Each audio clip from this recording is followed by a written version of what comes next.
The Shadow knows.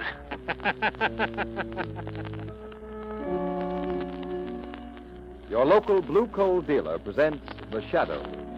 These half-hour dramatizations are designed to forcibly demonstrate to old and young alike that crime does not pay. Before we present the first act of today's Shadow story, a brief reminder to you homeowners. You all know what an unpredictable month March is. The weather's blustery, bitter cold one day and mild the next. And I don't have to remind you how very dangerous those extremes of temperature are to the health of everyone in your family. Now, if you want to ensure steady, comfortable warmth inside your home and help prevent late winter colds and illness, here's what you do. Call your nearest Blue Coal dealer. Get a supply of Blue Coal, the quality-tested hard coal that guarantees you steadier, more healthful heating performance and satisfaction. Don't gamble with just any ordinary coal. Insist on Blue Coal. Ask for it by name. It's the coal that's trademarked blue, so you can identify it at a glance. It's the coal that will give you better heat with less furnace attention. As our story opens, we find Lamont Cranston with his friend Margot Lane in his apartment, busily turning the dials of a shortwave radio receiver. Margot, a few nights ago, I came across a very peculiar noise on the radio. Couldn't figure out what it was, so I got my recording set out tonight, and I'm going to make a record of this strange broadcast. Yes, I remember when you first got the recorder. We recorded everything we could think of. It was a lot of fun. Yes, particularly our duets. Well, listen, there it is. Start the machine. We'll record it right now. The oddest thing I've ever heard. It doesn't make any sense. I can't make head or tail out of it. It doesn't sound like a human voice. Yet it's... Wait. I'll play our recording back on the phone. See now, wait a minute. There. Can you make it play slower? We might be able to analyze it better. Oh, yes, I'll slow it down. Margot, it's a man's voice. Why, it's very clear when the record is played slower. What a simple trick. They've merely made a record at a slow speed and played it fast so you can't get it. But how could anyone receive the message? They must have a recording outfit like mine and play it back at the low speed. Let's listen to the record again. Yes. Okay. Just a minute, I'll start it. There's the good. Operator C. We better play Mansfield tonight. This mystery ship will be destroyed tomorrow. Margot. We will fly this plane to the Gordon Lightship and then 10 miles due south. Gordon We will Lightship? cruise to that point in our boat and pick us up. This plane will be destroyed at sea. We cannot bring it down on land at any cost. It will never be recovered. We have the only existing set of plans, and the designer is dead. Operator 1 in command. Do you know what that means, Margot? No, I don't know. A new Army plane is due tomorrow or next day at the aerodrome. It's one of the most revolutionary inventions in the history of military aviation.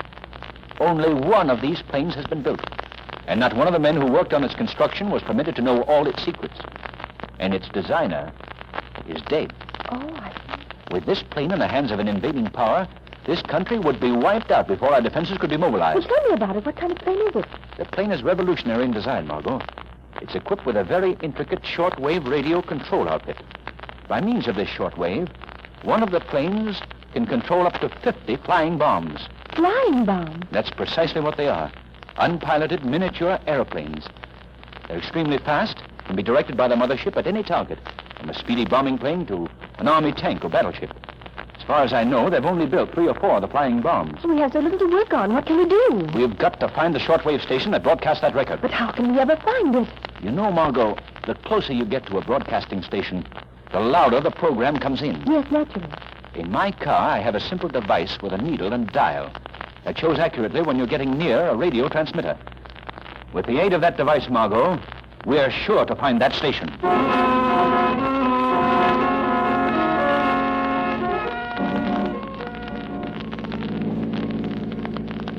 I don't think it's any use to go any further west, Lamont. What does the dial read now, Margot? It's down to 9. Well, we'll go southeast now. The signal is getting stronger, Lamont. The dial reads 20 now. Good. Covered every inch of the city. There must be a road that goes further east from here. But the only place I know east of here is Robbers Reef. Do you think it could... Oh, it couldn't be out there. Why, there's only an old tumble-down house on the reef. I think you've hit it, Margot. How do you get there? There's an alley between a couple of these buildings here that leads out onto a sort of short, narrow sandbar connecting the mainland with the end of the reef. Is that it there between those old buildings? It's so hard to see in this fog. There. Yes, that must be it. We'll try anyway.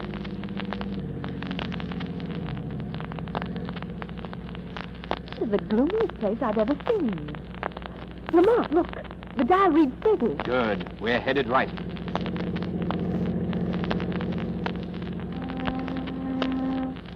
Margot, I'm going to stop here. Now, you stay in the car. Keep the doors locked till I come out of the house. Please don't go in there, Lamont. I won't, Margot. But I think the shadow will pay a call.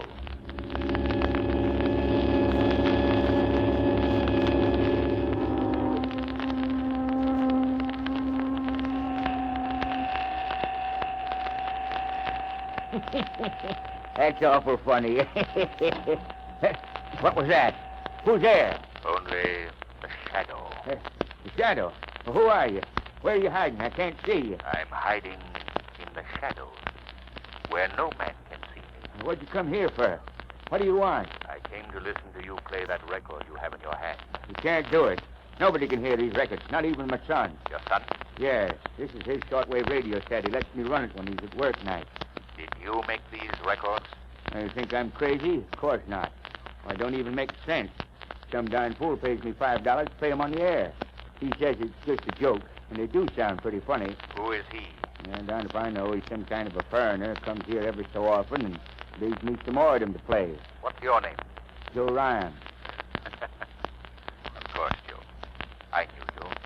It's all about these records. I was just testing them. You and I are going to play a joke on our friends. I'll bring a record here in a little while, just like one of his. And I'll pay you $10 to play it in place of the one you've got there. You'll think it's a great joke. $10. You're twice as much of a darn fool as he is. What do you mean? You're paying me just twice as much, that's why. The joke's on you. Yeah. You'll think it's very funny, too.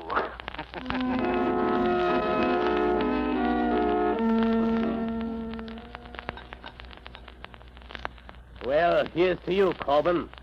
I guess our work's about done. Tomorrow the Army's new plane will disappear, and so will we. Yes, Bola. We'll be all finished up. It's been a pleasure working with you.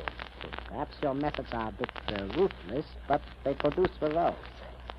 Shall we listen into your last shortwave broadcast and record it, just as a souvenir? Well, it's time for it now. All right, tune it in. Such a simple idea, that high-speed recording. No one in the world could understand that. Wait a minute. Listen, there's something wrong with that message. It's a good thing we are recording it.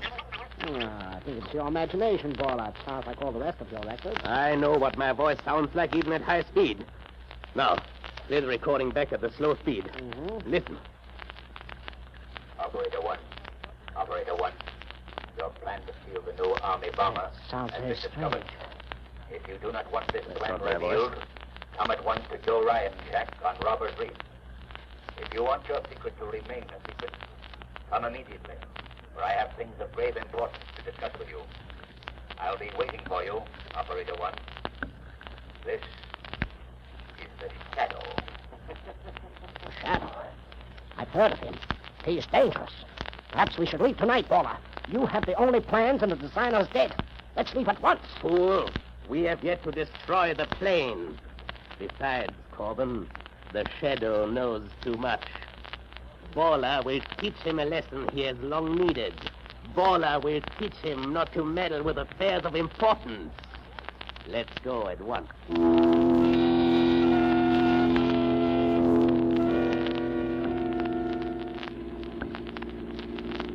Don't drive so fast, Corbin. This fog is pretty thick. But you told me to hurry. Yes, but it would be a pity to disappoint the Shadow. Put out your headlights, Corbin.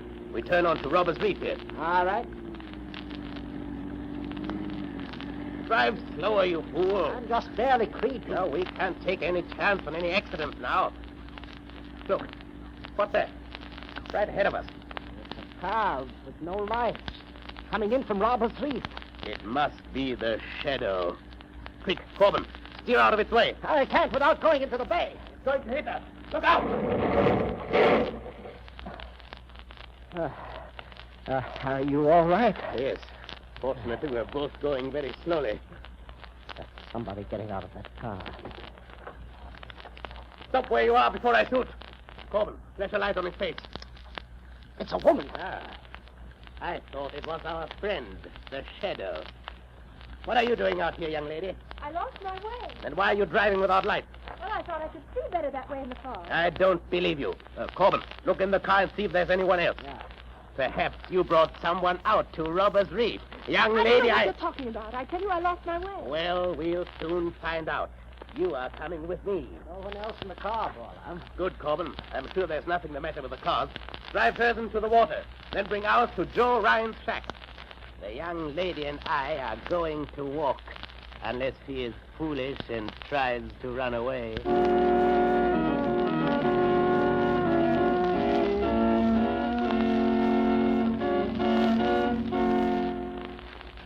The Shadow's adventure continues in just a moment. You know, friends, it's true that nothing succeeds like success.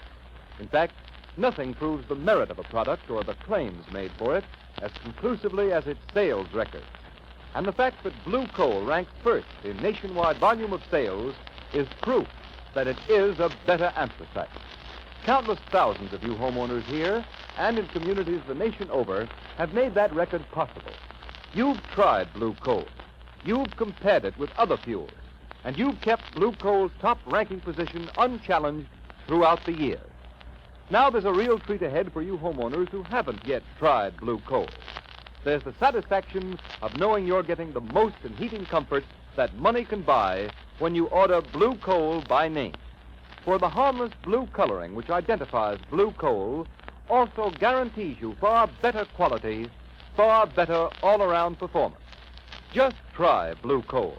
Compare it with the coal you're burning at present.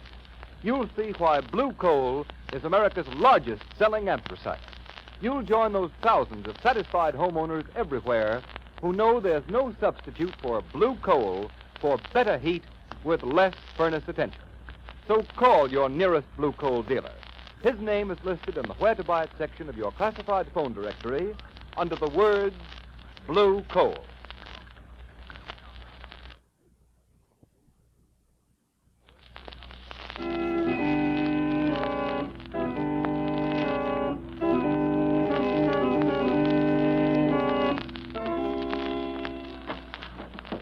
Step in there, young lady. What? Oh, it's you, mister. Hey, did you hear it? Did you hear the funny record? Yes, very funny. Where's the shadow? I don't know where he is. Said he was a friend of yours. He is a great friend of mine. I'd like to see him. You can't see him, because even when he's here, he isn't. He just talks to you. Ah, you're a fool, old man. Now, young lady, suppose you tell us what you know about the shadow. The shadow? Don't pretend that you don't know him. You brought him here. All right, you, Corbin. Yes, Paula. Take that piece of rope and tie the old man up. Hey, what for? I ain't done nothing. I just did what you told me to. Honest, I did. Shut up. Tie him well. No, you don't, young lady. Stay away from that door. Oh, me. Here, Corbin, give me a hand. The young lady doesn't want to stay here. Tie her up, too. That's it. That's it. Tie her to this chair. Fine. Now we will see. What hit me? Paula, did you do that? You may thank the shadow, Corbin. The shadow. I can't see you. Where are you? You hear where my voice comes from, don't you? That's all I wanted to hear. I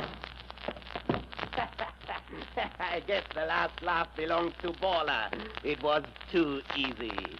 Come, Corbin. We must get to the aerodrome. We have work to do. Come, Corbin. Hurry, hurry.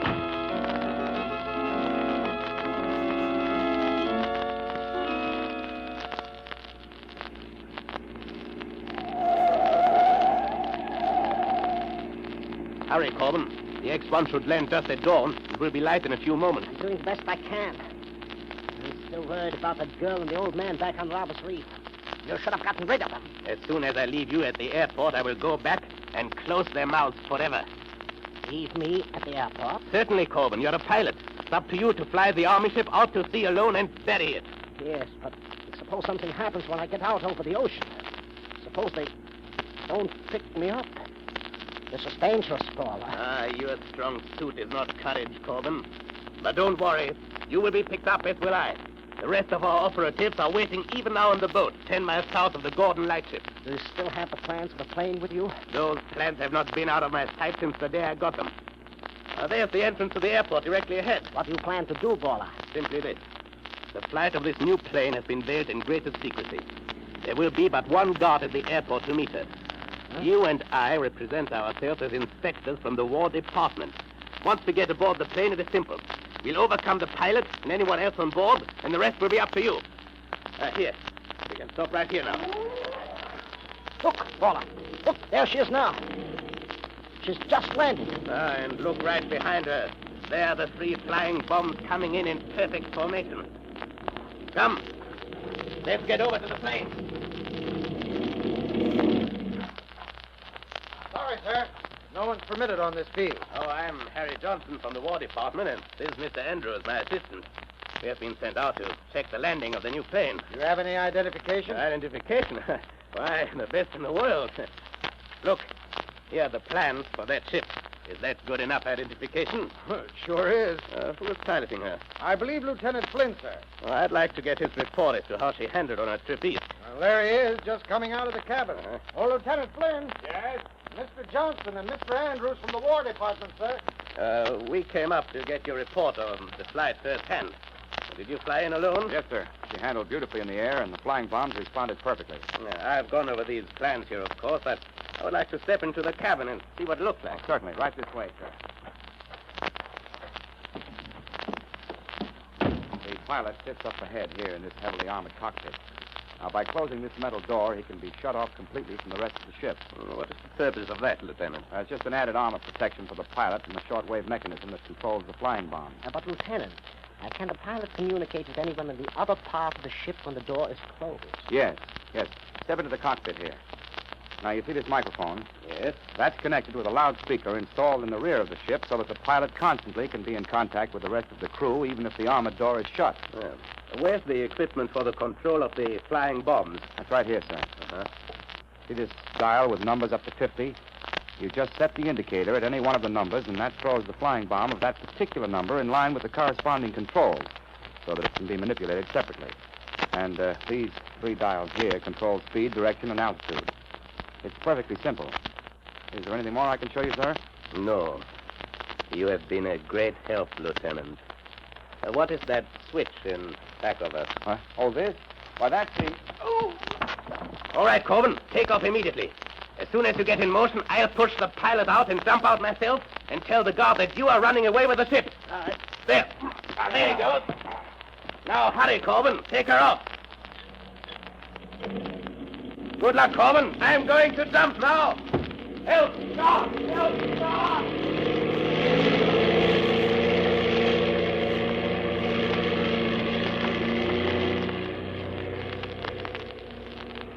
Well, Corbin, your plan has worked perfectly.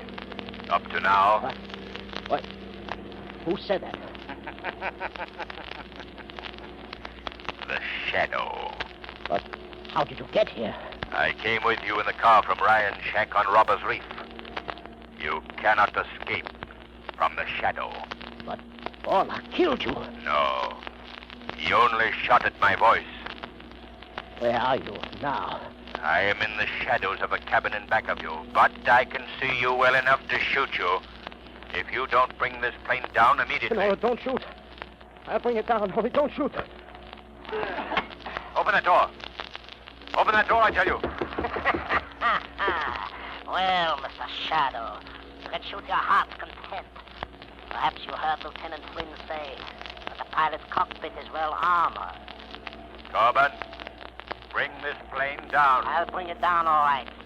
The 3 flying bombs in the ocean 10 miles south of the Gordon lightship. But when the plane lands, you will land in it alone. For I will leave it by parachute before it goes into its last power dive. What do you think of that, Mr. Shadow? Why don't you speak? Shadow, can't you hear me? I hear you all right, Corbin. And thanks for the suggestion about a parachute. It was nice of you. I'm going to leave you, Corbin, but not for long. I'll chase you to the ends of the earth. You'll never get away. Goodbye, Corbin.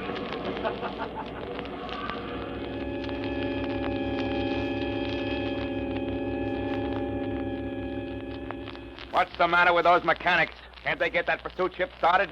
Look at that plane gain altitude. Take it easy, Lieutenant Flynn. The mechanics are warming it up as fast as they can. How's your head? You got a nasty crack. It's all right. It's all right. Wait till I get my hands on that guy. Where did the other one go to? In the excitement, he ducked into a car and beat it. You send out a police call? Sure, first thing. Hey, look. Look. Someone just bailed out of the ship. Now, that's funny.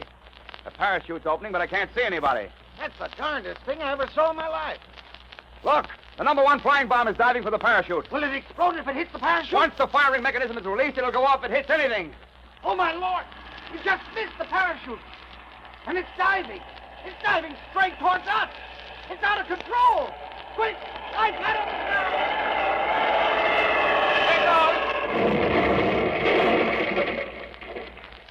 Hey, you all right? Yeah, but boy, I'd hate to be any closer. What happened to that parachute? It came down right in back of it. But I still can't see anyone. Well, I can't stop now. I gotta take off and force that guy down.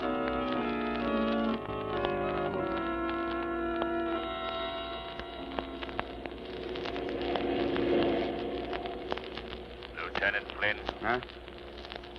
I'm hearing things. Boy, must have gotten a worse smack on the head than I thought. No, it's not your imagination, Lieutenant. You're hearing the voice of the Shadow. The Shadow? Well, who are you? Where are you? How did you get here? I'm in the cockpit right behind you. So we have no time for explanations. Lieutenant, you and I have caught up with a gang of international spies. Oh, so that's their game. Well, how do you know this? I've been with them all night, followed their every move. Perhaps you saw me bail out of the stolen plane. Yeah, and you nearly got blown to Kingdom Come by that flying bomb. Too close for comfort. What is your first move, Lieutenant? Well, I'm going to fly close to the stolen plane and call by radio. And if that crook won't listen to reason, I'll force him down. Good. You're almost close enough now. Yeah. He sees us. Look, one of the flying bombs is turning. It's heading right for us. Can you turn out of its way? I'll try.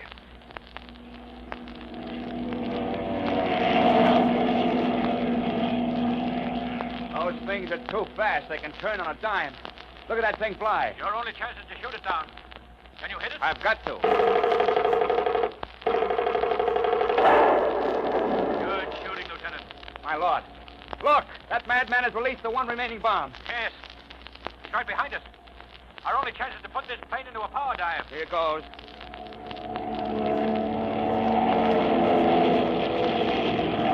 Lieutenant, it's still right on our tail. If I could only get to that rear machine gun. I'll handle it. You know how to use it? Yes. You got it. You got it, Shadow. Wow, that was close. Now I think Corbin will listen to reason. I'll call him by shortwave. Calling plane X1. Calling plane X1. Corbin, this is your last warning. Land that plane. No, don't shoot me down. Don't shoot. I'll land the plane. Only don't shoot. Turn immediately and go back to the airport. All right. I'm turning. Boy, that's a good day's work finished. For you, but not for me. Now, what do you mean, Shadow? There are several things left undone. The Coast Guard must be instructed to pick up a boat 10 miles south of Gordon Light. It has Baller's operatives on board. Oh, we can do that right now. As soon as we see Corbin safely landed in the hands of the guards, you must fly me to Robbers Reef. Baller's headed there and he must be captured. I'll call the ground at once and have the police notified to follow up.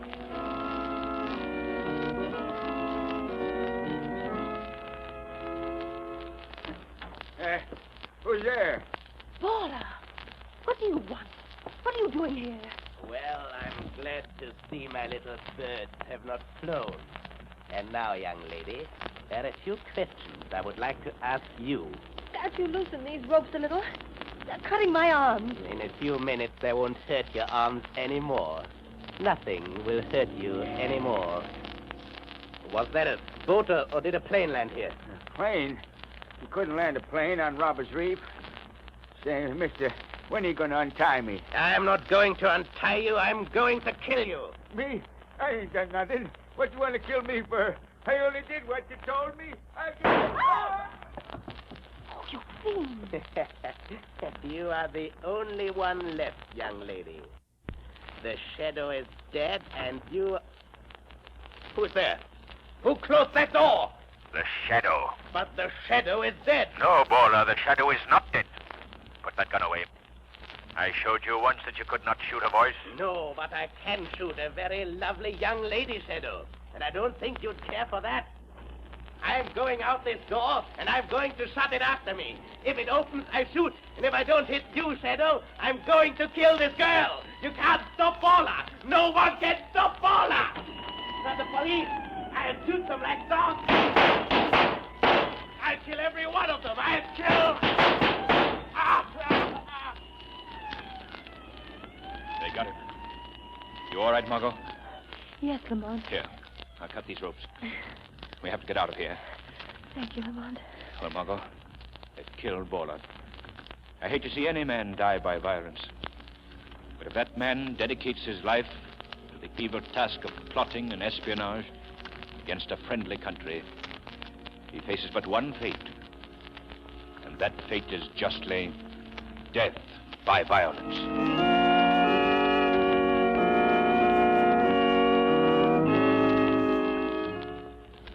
And now here's John Barclay, Blue Coal's heating expert.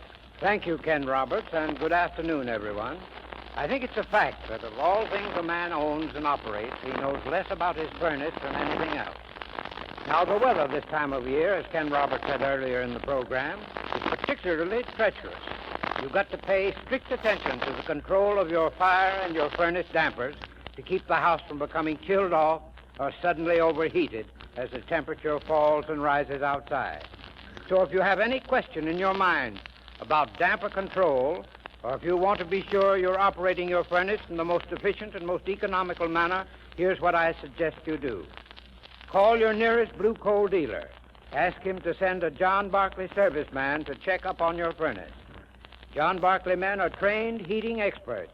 They can show you how to get the best possible heating results.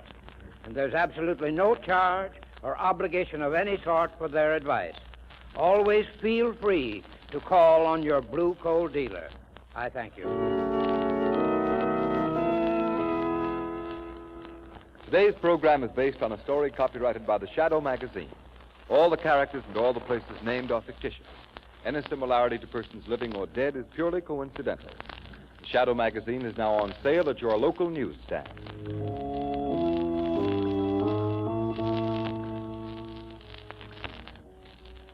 The weed of crime bears bitter fruit. Crime does not pay. The shadow knows. Next week, same time, same station, Blue Coal, America's finest anthracite, will again present another thrilling adventure of the Shadow. Be sure to listen, and be sure to burn Blue Coal, the solid fuel for solid comfort.